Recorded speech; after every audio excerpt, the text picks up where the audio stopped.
ಸಣ್ಣ ನೀರಾವರಿ ಗುತ್ತಿಗೆದಾರನ ಬಳಿ ಕಮಿಷನ್ಗೆ ಬೇಡಿಕೆ ಇಟ್ಟಿದ್ದಂತಹ ಚಂದ್ರು ಲಮಾಣಿ, ಶಿರಹಟ್ಟಿ ಬಿಜೆಪಿ ಶಾಸಕ ಡಾಕ್ಟರ್ ಚಂದ್ರು ಲಮಾಣಿ ಅವರನ್ನ ಅರೆಸ್ಟ್ ಮಾಡಿದ್ದಾರೆ. ಅವರದ್ದೇ ಆಸ್ಪತ್ರೆಯಲ್ಲಿ ಲಾಕ್ ಆಗಿದ್ದಾರೆ ಚಂದ್ರು ಲಮಾಣಿ. ಆಸ್ಪತ್ರೆಗೆ ದುಡ್ಡು ತಂದು ಕೊಡಲು ಖುದ್ದು ಶಾಸಕರೇ ಹೇಳಿದ್ರು ಅಂತ ಗೊತ್ತಾಗ್ತಿದೆ. ಸಣ್ಣ ನೀರಾವರಿ ಗುತ್ತಿಗೆದಾರನ ಬಳಿ ಕಮಿಷನ್ ಅನ್ನ ಪಡೆದಂತಹ ಆರೋಪ ಏನು ರೆಡ್ ಹ್ಯಾಂಡ್ ಆಗಿ ಸಿಕ್ಕಿಬಿದ್ದಿದ್ದಾರೆ. ಅವರು ತಗೊಂಡು ಬಂದು ಕೊಡುವಂತಹ ಹೊತ್ನಲ್ಲೇ ಇದೇ ಸಂದರ್ಭದಲ್ಲಿ ಲೋಕಾಯುಕ್ತ ಅಧಿಕಾರಿಗಳು ದಾಳಿಯನ್ನು ಕೂಡ ನಡೆಸಿರೋದು. ಸಣ್ಣ ನೀರಾವರಿಯ ಗುತ್ತಿಗೆದಾರ ಈ ಒಂದು ಡೀಲ್ನ ಒಪ್ಪಂದ ಆಗಿದ್ದು ಅದರ ಭಾಗವಾಗಿ ಇವತ್ತು ಹಣ ಕೊಡಲಿಕ್ಕೆ ಸಮಯವೂ ಕೂಡ ನಿಗದಿಯಾಗಿತ್ತು. ಅದಕ್ಕೆ ಅವರು ಅವರ ಆಸ್ಪತ್ರೆಗೆ ಬಂದು ಕೊಡುವಂತೆ ಸೂಚನೆಯನ್ನ ಕೊಟ್ಟಿದ್ರು. ಆ ಸಂದರ್ಭದಲ್ಲಿ ಅವರು ಕೂಡ ಆಸ್ಪತ್ರೆಯಲ್ಲೇ ಇದ್ರು. ಹಣ ವಿನಿಮಯ ಆಗ್ತಾ ಇದ್ದ ಹೊತ್ತಲ್ಲೇ ಪೊಲೀಸರ ದಾಳಿ ಆಗಿತ್ತು. ಅದಾದ ನಂತರದಲ್ಲಿ ಹಣದ ಸಮೇತವಾಗಿ ಶಾಸಕರು ಮತ್ತು ಅವರ ಆಪ್ತರನ್ನ ವಶಕ್ಕೆ ಪಡೆಯಲಾಗಿದೆ. ವಿಜಯ್ ಎಂಬುವರು ಒಂದು ಆಡಿಯೋವನ್ನ ಹಂಚಿಕೊಂಡಿದ್ರು. ಅದರ ಬೆನ್ನಲ್ಲೇ ಲೋಕಾಯುಕ್ತ ಅಧಿಕಾರಿಗಳಿಗೂ ಕೂಡ ಈ ಸಂಬಂಧಿತವಾಗಿ ನಡೀತಾ ಇರುವಂತಹ ವಿಚಾರವಾಗಿ ದೂರನ್ನು ಕೂಡ ದಾಖಲಿಸಿದ್ರು.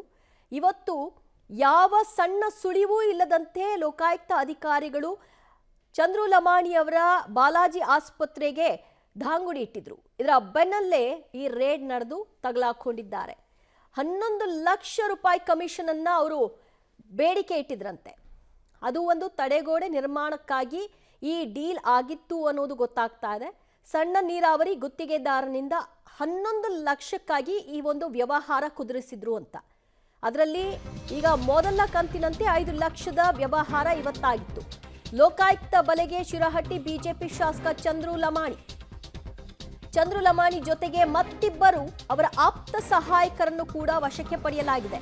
ಚಂದ್ರು ಲಮಾಣಿ ಸರ್ಕಾರಿ ಪಿಎ ಮಂಜುನಾಥ್, ಖಾಸಗಿ ಪಿಎ ಗುರು ಲಮಾಣಿ ಕೂಡ ಬಂಧನಕ್ಕೆ ಒಳಪಟ್ಟಿರ್ತಕ್ಕಂತಹ ಆಪ್ತರು. ಮೂವರನ್ನ ವಿಚಾರಣೆಗೆ ಒಳಪಡಿಸಿರ್ತಕ್ಕಂತಹ ಲೋಕಾಯುಕ್ತ ಪೊಲೀಸರು ಹೆಚ್ಚುವರಿ ವಿಚಾರಣೆಯನ್ನು ನಡೆಸ್ತಾ ಇದ್ದಾರೆ. ಇದಕ್ಕೆ ಸಂಬಂಧಿಸಿದ ಹಾಗೆ ಹೆಚ್ಚಿನ ಮಾಹಿತಿಯನ್ನ ಕೆದಕುವಂತಹ ಪ್ರಯತ್ನಗಳು ಕೂಡ ಆಗ್ತಾ ಇದೆ.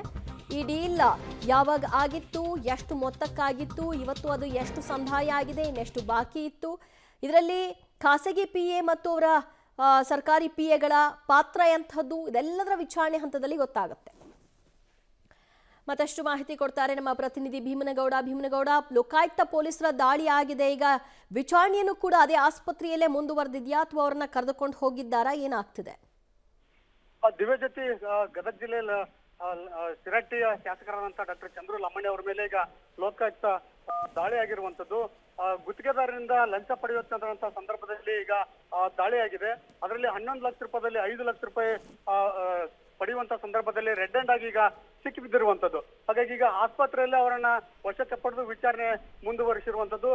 ಅದರಲ್ಲಿ ಜೊತೆಗೆ ಈ ಗುತ್ತಿಗೆದಾರಿಗೆ ಇನ್ನು ಏನೆಲ್ಲ ಡಿಮಾಂಡ್ಗಳನ್ನ ಇಟ್ಟಿದ್ದಾರೆ ಅನ್ನುವಂಥದ್ದನ್ನು ಕೂಡ ಈಗ ಲೋಕಾಯುಕ್ತರು ತನಿಖೆ ಮಾಡ್ತಾ ಇದ್ದಾರೆ.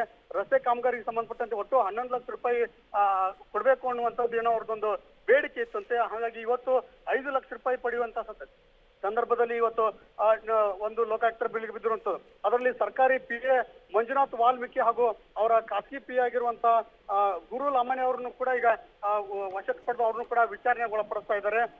ಇದರಲ್ಲಿ ಧಾರವಾಡ ಲೋಕಾಯುಕ್ತ ಎಸ್ಪಿ ಆದಂತಹ ಸಿದ್ಲಿಂಗಪ್ಪ ಅವರ ನೇತೃತ್ವದಲ್ಲಿ ಈ ಒಂದು ದಾಳಿ ಆಗಿರುವಂತದ್ದು. ಅವರ ಖಾಸಗಿ ಆಸ್ಪತ್ರೆ ಮತ್ತು ಅವರ ಕಚೇರಿ ಮತ್ತು ಅವರ ಮನೆ ಮೇಲೂ ಕೂಡ ಈಗ ದಾಳಿ ಮಾಡಿರುವಂತದ್ದು. ಹಾಗಾಗಿ ಈಗ ದಾಳಿ ಇನ್ನೂ ಕೂಡ ಮುಂದುವರೆದಿದೆ. ಆದ್ರೆ ಯಾರೆಲ್ಲ ಇವರು ಡೀಲ್ ಮಾಡ್ತಿದ್ರು, ಯಾರಿಗೆಲ್ಲ ಲಂಚದ ಬೇಡಿಕೆ ಇಟ್ಟಿದ್ರು ಅನ್ನುವಂಥದ್ದನ್ನು ಕೂಡ ಈಗ ಲೋಕಾಯುಕ್ತರ ಅಧಿಕಾರಿಗಳು ಪರಿಶೀಲನೆ ಮುಂದುವರಿಯುವಂತಿರುವಂತದ್ದು. ಹಾಗಾಗಿ ಈಗ ಖಾಸಗಿ ಮತ್ತು ಪಿಎ ಮತ್ತು ಸರ್ಕಾರಿ ಪಿಎ ಇಬ್ಬರನ್ನು ಕೂಡ ವಶಕ್ಕೆ ಪಡಿಸಿಕೊಳ್ಳದಂತೆ ಈಗ ಶಾಸಕ ಚಂದ್ರು ಲಮಾಣಿ ಅವರನ್ನು ಸಹ ಈಗ ವಶಕ್ಕೆ ಪಡ್ಕೊಂಡು ವಿಚಾರಣೆ ನಡೆಸ್ತಿರುವಂತದ್ದು. ದಿವ್ಯ ಜೊತೆ ಭೀಮನಗೌಡ ಸಂಪರ್ಕದಲ್ಲಿರಿ, ಮತ್ತಷ್ಟು ಮಾಹಿತಿ ನಿಮ್ಮಿಂದ ಪಡೆದುಕೊಳ್ತೀವಿ. ಗುತ್ತಿಗೆದಾರ ವಿಜಯ್ ಪೂಜಾರ ಕೊಟ್ಟ ದೂರಿನ ಆಧಾರದ ಮೇಲೆ ಈ ದಾಳಿಯನ್ನ ನಡೆಸಲಾಗಿದೆ.